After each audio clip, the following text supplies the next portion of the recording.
सुप्रभात साथियों, स्वागत है आपका DCM यानी डेली करंट एनालिसिस में। दोस्तों, आज के सेशन में हम देखेंगे कि आज यानी विश्व कछुआ दिवस मनाया जा रहा है। साथ ही साथ देखेंगे आपको माउंट एवरेस्ट पर चढ़ाई करने वाली भारत की सबसे वृद्ध महिला कौन बनी है, उन पर भी चर्चा होगा। साथ ही साथ देखा जाएगा दोस्तों कि बिहार सरकार के शिक्षा विभाग ने एक और नई घोषणा जारी की है।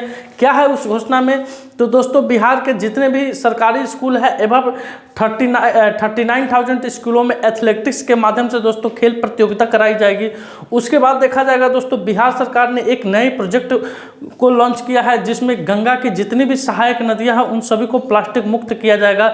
इन तमाम इत्यादि बहुत सारे क्वेश्चन है आज के सेशन में। दमदार सेशन होने वाला है, तो आप सेशन के लास्ट तक बने रहिएगा। लास्ट में आपसे क्वेश्चन पूछा जाएगा जिसका उत्तर आपको कमेंट सेक्शन में जाकर देना होगा। तो चलिए शुरू करते हैं, आगाज करते हैं, श्री गणेश करते हैं इस शानदार सेशन का एक शानदार मोटिवेशनल कोटेशन के साथ जो आपके सामने है। समय दोस्तों सब कुछ बदल देता है, समय सब कुछ बदल देता है, जरूरत सिर्फ सब्र की है। तो आप पेशेंस रखिए, यानी पेशेंस जितना रखिएगा, सब्र जितना रखिएगा, समय आपका उसी तरह से बदलता जाता है। कल दोस्तों वीडियो के लास्ट में आपसे क्वेश्चन पूछा गया था कि फीफा महिला विश्व कप 2027 की मेजबानी कौन सा देश करेगा। तो दोस्तों, फीफा महिला विश्व कप 2027 की मेजबानी ब्राजील करने वाला है। कौन सा देश करने वाला है दोस्तों? ब्राजील करने वाला है। और इसका आयोजन कब होगा? 2027 में होगा दोस्तों। अब आते हैं आज के सवाल पर। आज का पहला ही सवाल है दोस्तों, विश्व कछुआ दिवस कब मनाया जाता है, यानी वर्ल्ड टर्टल डे हम लोग कब मनाते हैं दोस्तों? तो क्यों मनाते हैं वर्ल्ड टर्टल डे दोस्तों? तो कछुआ के संरक्षण के लिए, लोगों को जागरूक करने के लिए। यानी कछुआ दोस्तों, लोग उसको पालता भी है, उसको गोद भी लेता है, उसको दान भी कर देता है। जैसे आपको कछुआ कहीं मिला, और बहुत सारे कछुआ का शिकार भी किया जाता है। तो उनको शिकारियों से बचाने के लिए, उनके संरक्षण के लिए हर एक साल हम लोग 23 मई को दोस्तों, कब? 23 मई को विश्व कछुआ दिवस के रूप में मनाते हैं। ये इंपॉर्टेंट क्वेश्चन है दोस्तों, पिछले कई सारे परीक्षाओं में इस क्वेश्चन को पूछा गया है, इसलिए मैंने इसको यहाँ पे रखा है। या आप ये कछुआ दिवस समझ के देखकर ये मत समझिएगा कि सर कैसा क्वेश्चन लिया है। ये रिपीटेड क्वेश्चन है, परीक्षा में पूछा गया क्वेश्चन है। अब आते हैं अगले प्रश्न पर। अगला प्रश्न है दोस्तों, मई माह का आपको पूरा करंट अफेयर्स का ब्यौरा यहाँ पे दिया गया है। तो एक झलक में हम लोग देख लेते हैं कि क्या क्या करंट है। सिर्फ इस पार्ट का देखेंगे दोस्तों।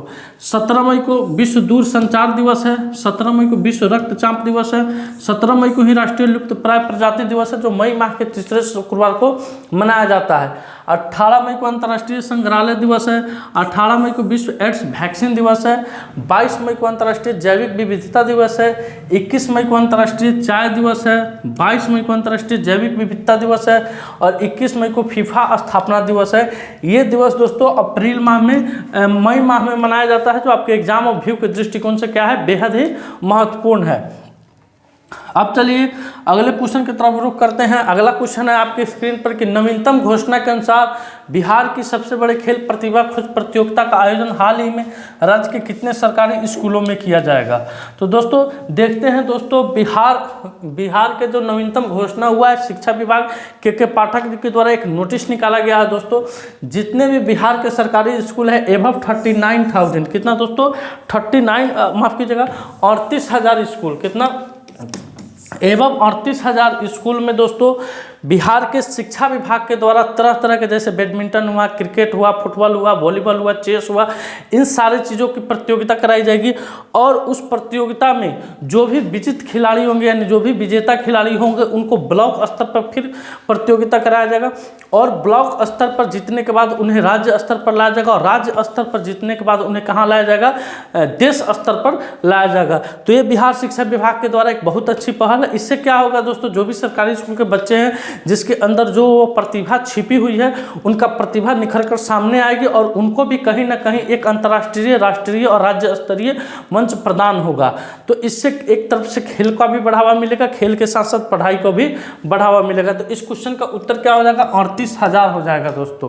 किसके द्वारा शुरू किया गया है? तो बिहार सरकार के द्वारा इसको शुरू किया गया है। अब बढ़ते हैं अगले क्वेश्चन की तरफ। अगला क्वेश्चन है आपकी स्क्रीन पर कि गंगा सहित उसके 15 सहायक नदियों को प्लास्टिक प्रदूषण मुक्त करने के उद्देश्य से प्लास्टिक मुक्त भविष्य की ओर नामक एक हाल ही में बिहार से पहल शुरू की गई है। हाल ही में बिहार सहित कितने राज्यों में इसको आयोजित किया गया है दोस्तों? तो दोस्तों अभी एक पहल शुरू हुआ है, कौन? प्लास्टिक मुक्त भविष्य। क्या पहल शुरू हुआ है? प्लास्टिक मुक्त भविष्य। आपसे ये भी क्वेश्चन पूछा जा सकता है एग्जामिनर के द्वारा कि प्लास्टिक मुक्त भविष्य किन किन राज्यों में यह पहल शुरू हुई है, या प्लास्टिक मुक्त भविष्य किस नदी के संदर्भ में सही, यह कथन सही है दोस्तों? तो इसका क्वेश्चन हो जाएगा दोस्तों 7। क्या हो जाएगा? 7। अब वह कौन कौन से राज्य हैं जरा देख लेते हैं। बिहार है, आपको यहाँ बिहार सहित बिहार है, झारखंड है, यूपी है, वेस्ट बंगाल है,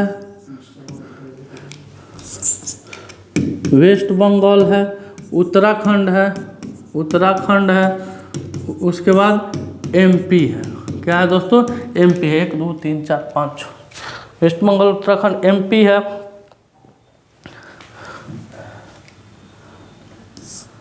और एक हिमाचल प्रदेश है, हिमाचल प्रदेश है। इन राज्यों में दोस्तों जो नदियाँ आके गंगा में मिलती है, यूँ कहिए कि गंगा की जो भी सहायक नदियाँ हैं उन सभी नदियों को क्या किया जाएगा? अब प्लास्टिक मुक्त भविष्य नामक पहल के साथ उन्हें कचरा मुक्त बनाया जाएगा, ताकि इससे जो, अगर मान लीजिए गंगा को हम साफ रख रहे हैं और वो नदियाँ अगर साफ नहीं रह रही है तो निश्चित है कि गंगा को कहीं ना कहीं आकर वह प्रदूषित करेगी। तो इसीलिए दोस्तों उत्तराखंड के पर्यावरण विभाग के द्वारा यह पहल शुरू किया गया। किसके द्वारा पहल शुरू किया गया है? उत्तराखंड पर्यावरण विभाग के द्वारा यह पहल दोस्तों शुरू किया गया है। अब आते हैं अगले क्वेश्चन की तरफ। अगला क्वेश्चन है आपकी स्क्रीन पर कि माउंट एवरेस्ट पर चढ़ाई करने वाली सबसे वृद्ध भारतीय महिला कौन बनी है दोस्तों?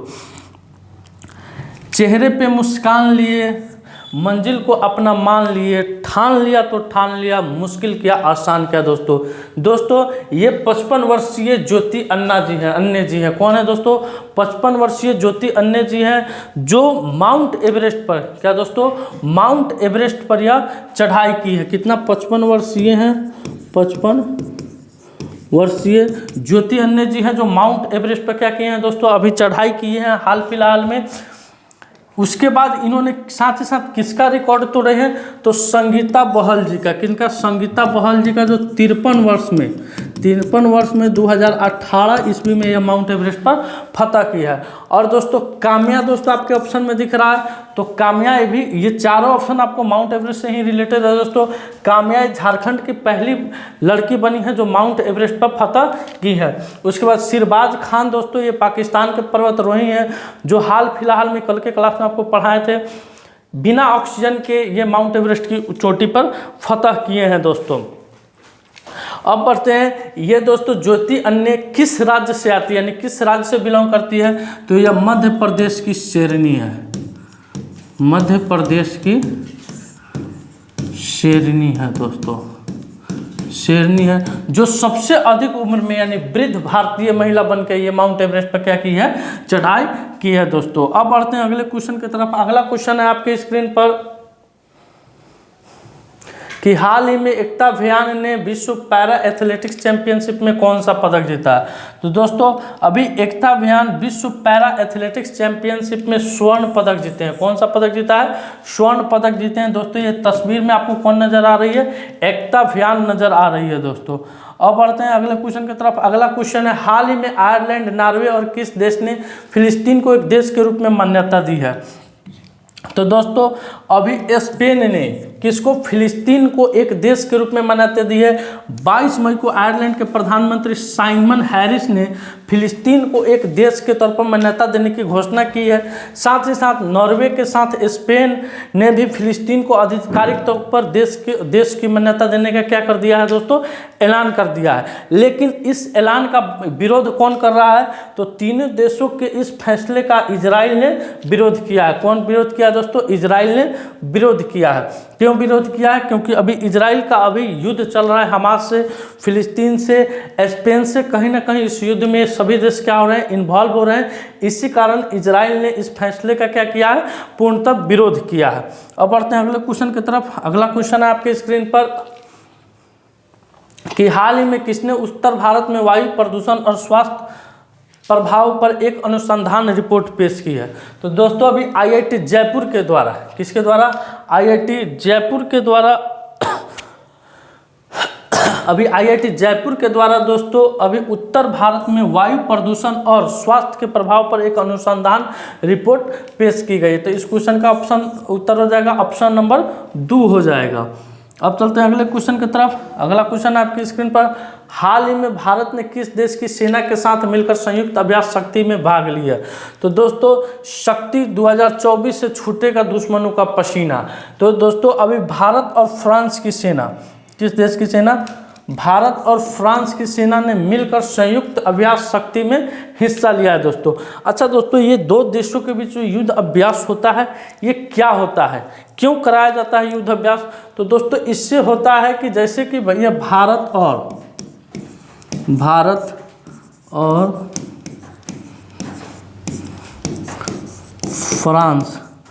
फ्रांस के बीच यह युद्ध अभ्यास होगा दोस्तों।